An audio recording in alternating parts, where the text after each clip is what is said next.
Right, I'll call this meeting to order. Trustee Doman.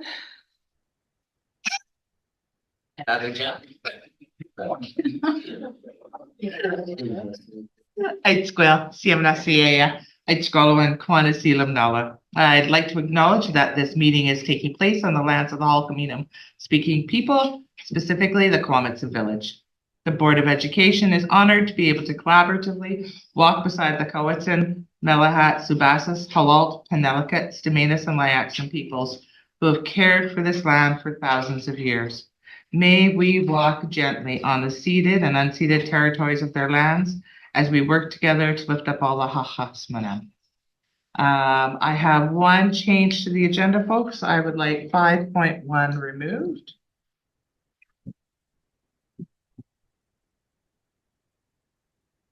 And that's the only change. So motion that the Board of Education of the Cowichan Valley School District adopt the agenda as amended for the October 1st, 2024-2025 open meeting of the board. Moved by Trustee Cross, seconded by Trustee Lise. All those in favor? Thank you. Approval of the consent agenda that the Board of Education of School District 79 Cowichan Valley approves the consent agenda items on the open board meeting of October 1st, 2024 as presented, moved by Trustee Doman, seconded by Trustee Sousa. All those in favor? Thank you.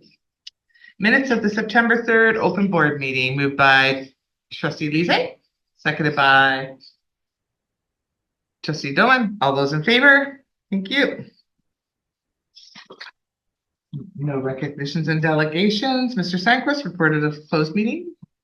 Thank you. The board met in closed session just prior to opening. There were personnel and property matters discussed. The board concluded their business and won't need to go back into closed after the open. Perfect, thank you. 7.1 action list. Mr. Sanquist, your name is on both. Thank you. So here, bring it up on the screen.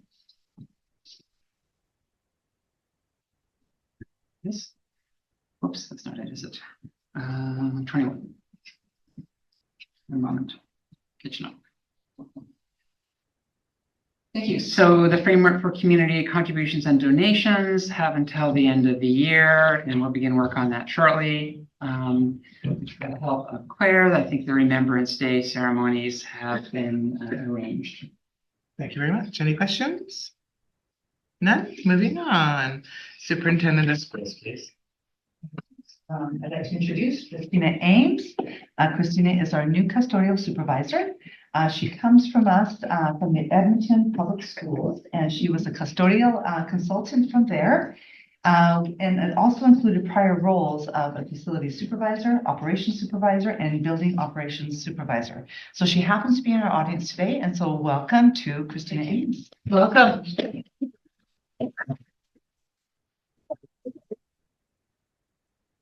And you're also welcome to leave whenever you would like. I would run fast. Thank you. Moving on to 8.1.2, Vice Principal Pool update. We have postings for Vice Principal Pool. They closed on September the 25th. Interviews are being held this week. And any candidates who happen to be successful, they will be in the pool for a 2-year term. Update the board. Okay, and then moving on to 8.2 and 8.2.1 enrollment. So today is October the 1st, and so we concluded our enrollment projections and really have finalized our numbers. And presently, right now, we have had a bit of a drop in our elementary enrollment on the number of 147. In large part, many of those would have been kindergarten students of about 76 who did not maybe potentially arrive. We are up 3 secondary students, so more or less we are down 141 students this year, 2024-2025, this school year. This is a bit of a difference from a trend that we've had over the last few years where immigration would actually bring students in. And so that would have averaged a trend of about 200 students this year. And so we didn't see that trend this year. And also just down in our kindergarten numbers. So a little bit of a change and adjustment for all of us. And I know that the staff have been working hard to make those adjustments at the school sites with regard to those elementary numbers. And so that is information for the board today. Thank you. Questions, trustee Souza? Yes, thank you. To me, it's a pretty significant number, and I'm still trying to wrap my head around this. And I just wondering if we can do an analysis around why. I know these are projections, but it is significant. We can do an analysis around why such a drop. Well, I know the Secretary Treasurer has more information. I know that he can provide that a little bit as we look at some of the trends, and so he can provide a little bit more information right now. Yeah, I'm not sure that our data is going to show that we had a significant number of families leave. I think what we're seeing is that the families didn't arrive. And so what is usual when we're doing our forecasting is that we see approximately 200 children ages 1 to 16 move into our community year over year. So from September 30th one year to September 30th the next year. So that's community growth, people choosing to reside in the Cowichan Valley. So when we're trending and doing our forecasts, we had anticipated that that trend would continue. There wasn't a lot of evidence to suggest that it wouldn't, and provincially, our province has been growing overall. We did anticipate much lower K enrollment, and we thought we were super conservative with 520 in our estimate, and we came in at 499. So that is also a condition of birth rate as well. So ages 1 to 3, those cohorts average 620.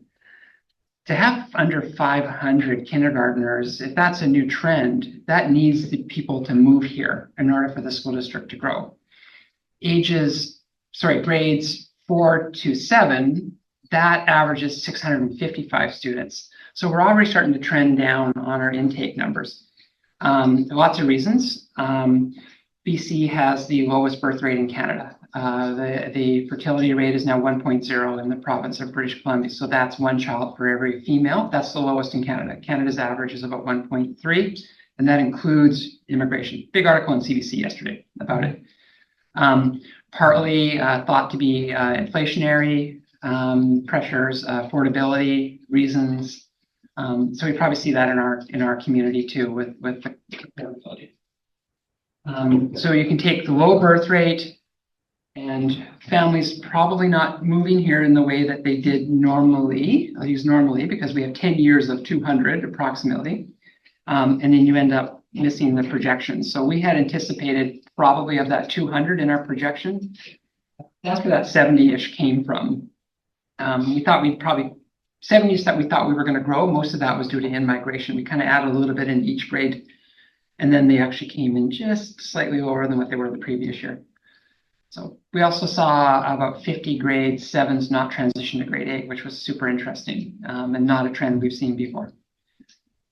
So I think the big reason was that families just didn't move here. I wonder if you could just fill us in when you say we, I mean, it's not just us, we're also basing some of this on this Beauregard, which is another enormous demographics company who does this. Yeah, we do use, we as a district rely on Beauregard to help us with our projections. We then look at our K enrollments as they're coming in February, and we look at the Beauregard numbers, and we were targeting the Beauregard numbers then. So we started with a really low K number, and we were even conservative around our school estimates. So we thought, if you look at the last 4 years, the district as a whole has probably averaged 120, 130 students per year growth since 2014. So when we thought we were going to grow 70, we thought, well, we're being really conservative. We're probably going to be adding something in September, not the opposite trend happening. So yes, we do use Beauregard. They have all the data. That's how we know how many families typically move here. That's all Beauregard. They track that in migration trends from the previous year. They have all the information we would ever need to know about birth rates and even children born to postal codes within our school district. So if a child is born in Vancouver, but the parent lives here, it shows up in our projection. So very sophisticated projections. And I think provincially, we're probably going to hear that there are other communities that have trended similarly, have not met projections, maybe didn't go down like the Cowichan Valley did, but many of our counterparts on the island I know did not meet projections. Any other questions? All right, Superintendent. Thank you. All right, so moving on to 8.2.2, Every Child Matters Week and National Day for Truth and Reconciliation. I know that Assistant Superintendent Rowan will be sharing a PowerPoint, but while he's getting himself set up, I just want to respectfully acknowledge that the week we had last week, along with the day yesterday, that was in honor from our survivors from residential schools. I'd like to thank the trustees and the numerous school district staff who were at the local Every Child Matters March yesterday, as for all our local Indigenous communities, and acknowledge the tragic loss of so many children. And that the National Day for Truth and Reconciliation was a day for all Canadians to reflect and learn about trauma and experienced by Indigenous communities throughout the country as a result of residential school system. And so now Mr. Rowan will be sharing a little bit of what happened across our school district and beyond. Yeah, so I wanted to share with one how the week went for us. So first of all, it's Truth and Reconciliation Week. And our acknowledgement, right, of the lands. And here's the nations that are involved in the Cowichan, or that are in the Cowichan Valley that we serve. So Quatsins, Ubasit, Penelakut, Alalt, Laxins, Timanis, and Malahat. We also have numbers of children who are of Inuit, Métis, and other descents as well. Slowly, just the presentation for you, just broken down by some learning that we did, sharing that we've done as a district, and then the participating that we did to promote the Truth and Reconciliation Week. First of all, the learning. Monday the 23rd was a non-instructional day. This was the poster that we sent out to all staff in the district. Okay, it was Indigenous focused, and really it was focused on cultivating culturally safe spaces. So understanding cultural and how we can be better. The learning, the staff was divided over 5 sites within the district, and there was an organized the same presentation by different presenters in each of the sites. I know I was at Cowichan Secondary, Rob was at Quanchin, Darlene was at Chemainus, Francis Kelsey and Margaret, you were at Chemainus, and everyone when we compared notes, very well received in all the sites. I thought it was very, very, very well done and well organized. So we had a shared understanding. That was our learning. That was the Monday, the 23rd. Over the rest of the week, the Tuesday to Friday, we did a lot of our sharing of, we gather information from the schools and do stuff from the district on our social media and websites to promote the week. This one was Francis Kelsey, what they had done for the Orange Shirt Day, and they did a lot of work with the origins of the Orange Shirt Day and having all the kids experience that and learn. As a district post, we advertised the September 30th day, specifically for us. We advertised the walk at Charles Hoyt Park with Cowichan Tribes organizing it. There was a film series, but unfortunately the elevator is broken at the community center, so the film, that was Penelakut, that had to be postponed. Will they be notifying everybody when that's going to happen? Lake Cowichan, this was another example of the social media that they had on their posts, sharing the work they're doing in Lake Cowichan on they had the Sinqua dancers in and furthering their understanding of, again, culture. Participation, really great turnout on yesterday, on Monday in Duncan here at the Charles Hoyt Park. There's a number of different schools there. The private schools had all bussed in, and a number of kids from the district as well as district staff participating. Personally, I thought it was a different organization of the day, which I thought was really powerful. There was a lot of speeches at the start, as well as some ceremony and dancers, whereas in the previous years, there was the walk and then followed by. So this was, I thought, very powerful having it there because it was such a large crowd. To see all that first. So that's just my editorializing of that, but I thought it was a very powerful day. There was also some number of our staff and students attended. There was a powwow in Victoria, and that was at Royal Athletic Park. And there are thousands of people there. I don't have the exact numbers there, but that was something else that people participated in. And that's, again, it was the learning we did on the Monday for NID, the sharing, and then the participating throughout the week and yesterday. Thank you. Excellent. I do want to make a comment on the last photo. I know that Trustee Thorne happened to be down there at the powwow, and I think he participated and he was a drummer. So, And the Little Ravens from Cowichan Tribes won. a really good week, and I think that the district really embraces it and really pays attention to the work that has to happen. And so the truth is certainly out there, and I think that we continue to learn. And I do want to make another comment with regard to the non-instructional day, which I will be also sharing, is that the team of our staff who organized it and really put it together, there were a lot of aha moments, even for me, in terms of some of the things that I learned about that maybe just wasn't prevalent in my mind. And so I know that as a bit of a standard across the entire district, we have a really nice baseline of learning where we're at, so that we can continue that learning every single day, and not just on All Children Matter Week. So thank you. Moving on to World Teachers Day, that's coming up. It is Saturday, October the 5th, and I know that the trustees are supporting a bit of an acknowledgement for all of our teachers and all of our staff across the district, and there'll be a nice little delivery happening on Thursday on October the 3rd. So thank you, everyone. Moving on to the National Principals Month in October, at the September open board meeting, the board directed the superintendent and board chair to create a plan. So the plan is getting underway to acknowledge principals and vice principals and in their outstanding leadership in schools across our district. And then moving on, class celebrations, we'll go on to 8.2.5, the Foundational Skills Assessment. The administration of the Foundational Skills Assessment is scheduled for October 1st to November the 8th this year.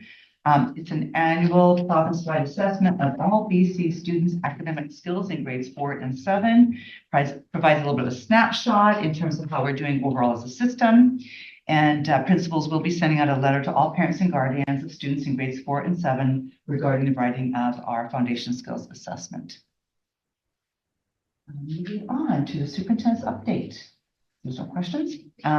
Firstly, I'd like to acknowledge those all involved with organizing the September 23rd non-instructional day. It was co-created with a number of Indigenous and non-Indigenous staff. The lead organizers, content developers were Tammy Renyard, Mary Peter, Carolyn Joyce, Kelly Gervin, and Hannah Morales. Glenn Posey, of course, and the tech team ensured the presenters had access to sound and projections. And so I said that to all of them for their outstanding work with regard to coordinating that day. As what was already presented, we had a great day last Monday. And then I want to move on to Cowichan Secondary replacement. And so we have some photos. Cowichan Secondary School received occupancy last week for level 1 building D, which houses the tech classes as well as food studies classes. And so this morning, I know that there were a couple trustees missing, but they were there in spirit. But this morning, trustee and staff welcomed students and teachers to their first class of their day on their entry into the building. And so you can see there's a few pictures of some students, and if you wouldn't mind, Secretary Treasurer, just move it back a little bit so I can maybe describe a little bit of what they're seeing. So there's our group of trustees and our district elder Dolly Sylvester down the hallway. There are some students in the design hub when they first arrived with their teachers showing them around. I think the biggest hit there was the chairs that go up and down and the high stool ones. They did enjoy that. They sure did. And there is students sitting in their foods studies lab, and lovely rolly tables and stools where they sit, and they're just getting underway there. And we have some more, and I think we welcomed Adam Clutchy as well. And there we go again. There they are on their stools with their boxes that they're going to help, I think, unload a little bit. And then finally, this is the automotive room, isn't it? Yes. No, that's metalwork. Thank you, metalwork. Yes, thank you. It's a little bit, yeah, metalwork.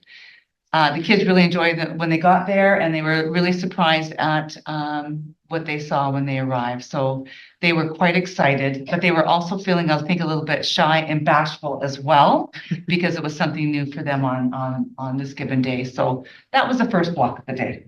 So thank you. All right, now moving along, just want to alert the board that we've revised AP 104, the District Code of Conduct. The AP was revised with additions to definitions, including an updated description of a personal device, as well as being educative, preventative, and restorative in terms of how we respond to children, as well as adults around us. Provincial assessments that are coming up. Not only do we have foundational skills assessment coming up, but all students for the grad program are expected to write literacy and numeracy grade 10 and grade 12 assessments. The fall grade 10 literacy and numeracy assessments and the grade 12 literacy assessment dates are on October the 28th through November the 5th. The winter assessments include January the 13th to the 24th, as well as April 7th through 11th and June June 2nd to the 6th. Those are week-long events where students can come in and actually write those assessments so that we get all the kids in to do that work. Let's see. I've already shared this graduation requirement. So all the kids will be working on that. And then, of course, we also have the district learning inventories, and this is a result of our literacy framework as well as our numeracy framework. And so we have a collection of grades K to 9. They will be completing these assessments K to 9 this fall. It's intended to be used at the classroom level, and it's also there to inform the teachers in terms of their planning. This information is important and necessary to support actions within our strategic plan. So that's happening here in the fall. So teachers are busy along with the support staff in terms of getting those assessments done so we can monitor the learning and ensure that we are providing the supports that are necessary for our children to achieve at the level that they need to be. We have implemented safe arrival at elementary, and so that is presently underway. There's a letter that has gone out to parents, and they have all been contacted with regard to the process.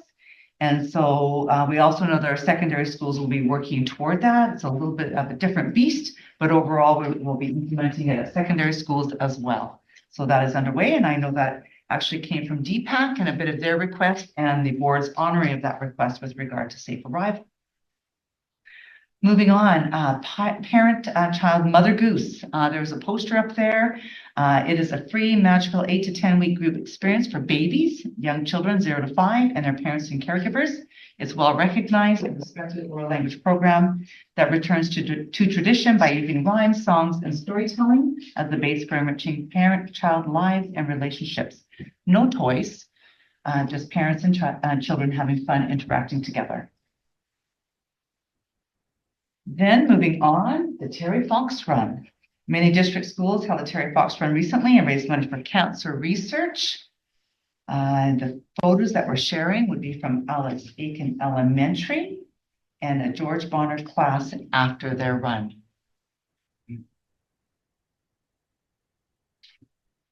Okay, and then moving on, we have the great BC Shakeout Earthquake Drill on October the 17th at 10:17 a.m. Many of our schools, I would say that probably all of our schools in the school district office will be participating in this event and the drill at 10:17 on October the 17th. As a way of kicking off all of the events that we have to do throughout the school year. Cops for Cancer Tour de Rock. Today and tomorrow, the Cops for Cancer Tour de Rock riders are stopping at some of our schools as they travel to Chemainus, Lake Cowichan, Duncan, Shawnigan, and Mill Bay. I believe they stopped at Towns today. They did. And then tomorrow, the riders will be stopping at Full Cobble Hill, and some of the George Bonner elementary classes will be heading to Francis Kelsey Secondary to see the Tour de Rock riders. Of note, one of the George Bonner teachers' brother and sister-in-law are part of the riding team. That will be interesting. Jessie Lisi? Drinkwater Elementary had Principal Jennifer Stevenson, Brent Stevenson, why did I say that? Shave her head. They raised over $3,000.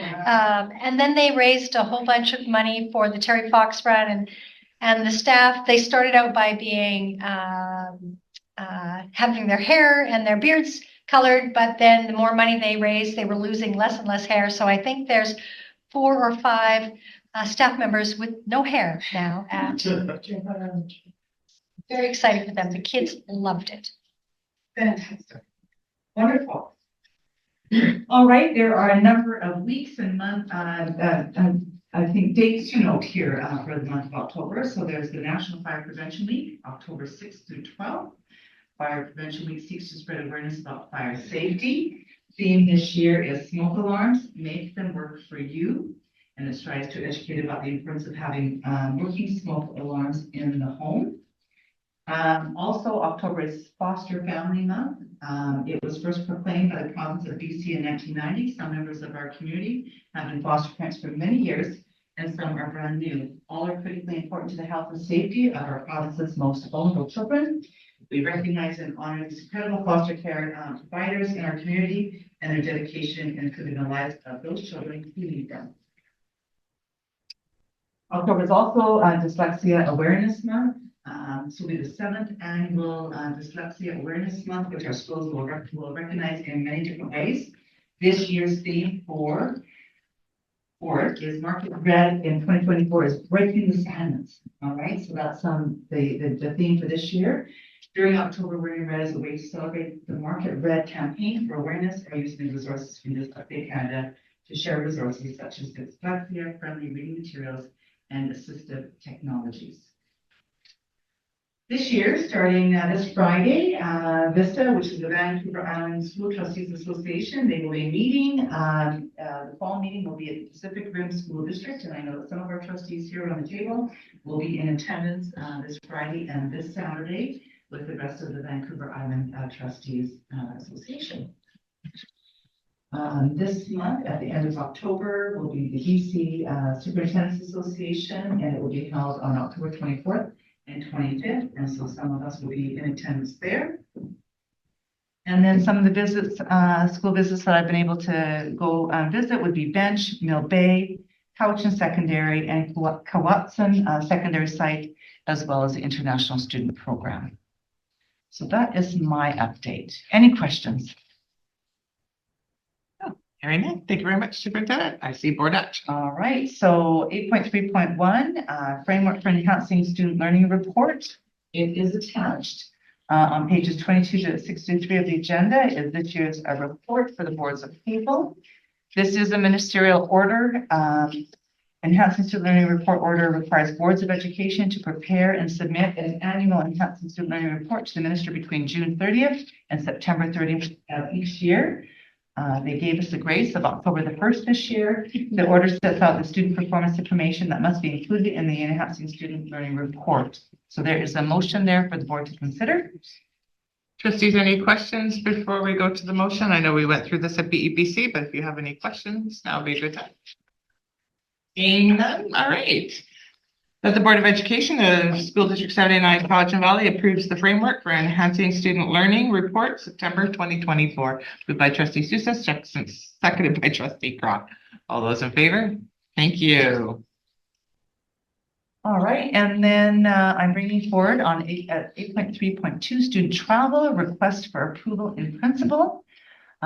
So today I'm bringing something for you to approve from Francis Kelsey. They are doing a theater trip to London, England from March 18th to the 25th. And in accordance with the AP 261, out of province country travel requires the associate superintendent and or the superintendent to bring this forward to the board for principal approval in principle. And later on, 4 months prior to that, you would be receiving a final approval after the school does all of their work.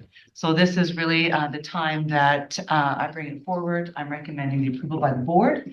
And then after this, they will do all of their work. They will inform their parents and they will do their fundraising and they will do all the work that's necessary around the safety of the trip prior to you looking at final approval 4 months in advance. Trustees, any questions? Any chaperones? I'm sure that there's a few people around this table that would like to attend with them. Well, I can inform you that there will be 20 to 25 students with 3 to 4 supervisors. Oh, Well, trustees, there's a motion before us. That the Board of Education of School District 79 Cowichan Valley grants approval in principle to the following student trip request: Francis Kelsey Secondary School theater trip to London, England from March 18th to March 25th, 2025. Moved by Trustee Elise, seconded by Trustee Sousa. All those in favor? Thanks, folks. Thank you for your report, Superintendent. Secretary Treasurer, 9.1.1. Thank you. I'm just bringing it up on the screen. The Ministry of Education and Childcare require that approval of the board on the board's capital plan submissions. So earlier this year, the major capital, which would be the asks for things like new schools or site acquisitions, that was approved by the board, I think, in June. And this is the minor capital submission. The things we're more likely to get than the big things. So here we have a total ask under the first motion of 5.3 million of the ministry. There are 3 school buses included. We also have phase 2 of bench and Tanzer heat pump replacement projects. So those are HVAC projects at both of the schools that are underway. We're asking funding to complete those. Those are probably pretty likely. We are able to submit for a playground replacement. Didn't get one last year, got one the year before, which ended up in Lake Cowichan. The next one on the list is Coheman Elementary, so that's being asked for.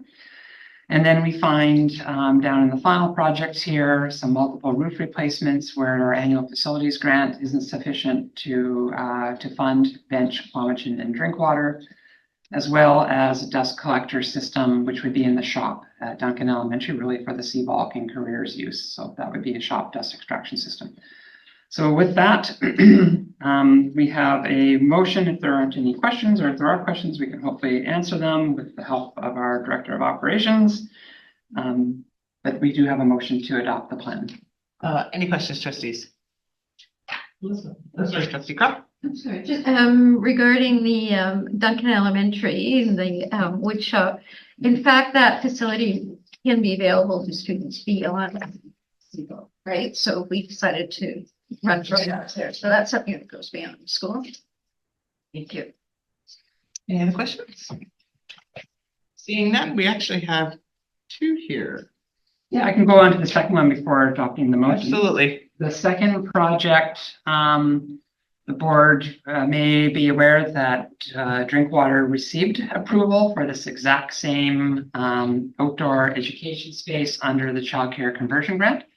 So this is an outdoor education space with washroom facility to expand before and after school care, this time at Tanzer. So this one was reviewed by the education team and is being requested. You can see some examples included in the agenda package of what that looks like. Probably best to go to this picture here. This would be a rendition of what is expected to be there. Trustee Sousa. Thank you. I do have a question on the, it's not more of a curiosity than anything else, but how do schools kind of get on the list, or how do they, for an outdoor education center? I mean, I think this is wonderful. I'd love to see this for the schools that want them across the district. What is the process around how such facilities get, requested, developed?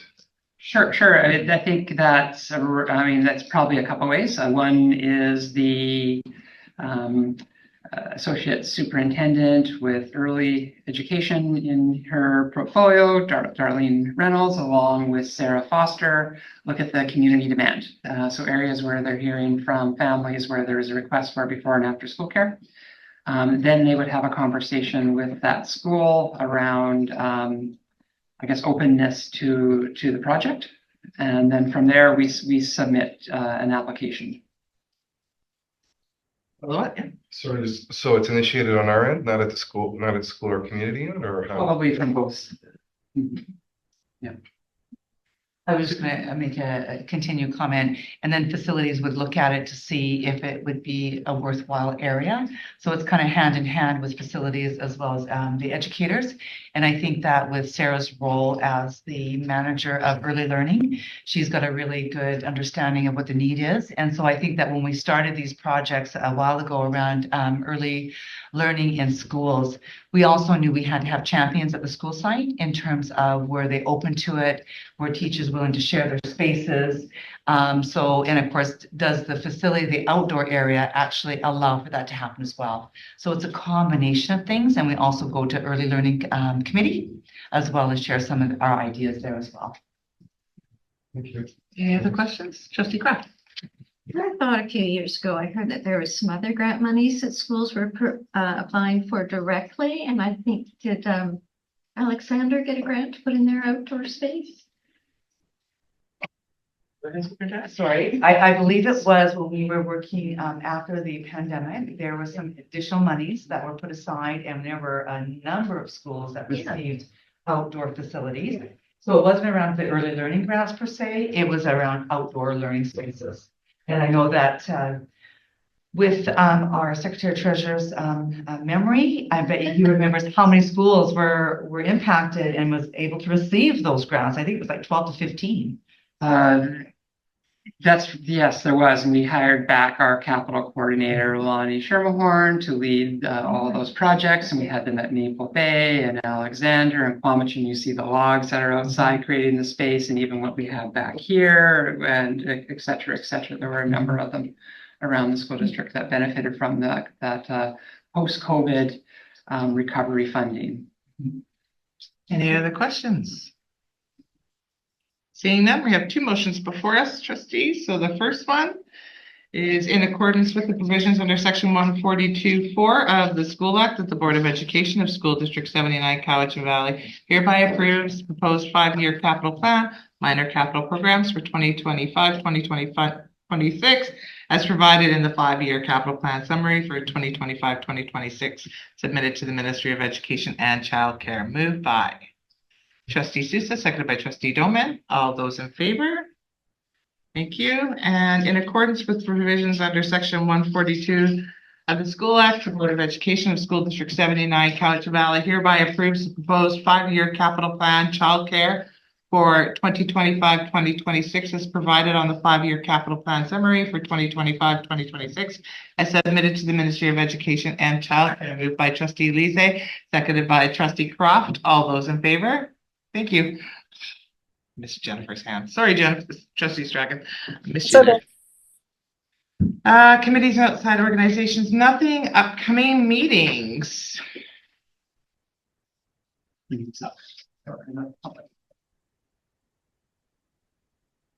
Trustee, do you see anything there that's missing?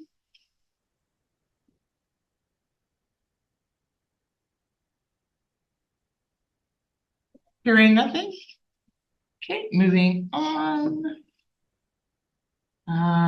Correspondence. We received some correspondence from Minister Singh regarding our code of conduct changes and that not all school districts got on it. So that's why some of us got letters thanking us for getting it done when we did. So that the Board of Education of School District 79 Cowichan Valley receives the correspondence from Minister Singh re Trustee Code of Conduct. Moved by Trustee Croft, seconded by Trustee Lise. All those in favor? Thank you. No new business. Question period. So we do have one member of public, what's an employee in the audience, and then we have our audience here as well. See if there's any questions. Any questions from the gallery? Seeing none, motion to adjourn. Moved by Trustee Doman, seconded by Trustee Sousa. All those in favor? Thank you very much, folks.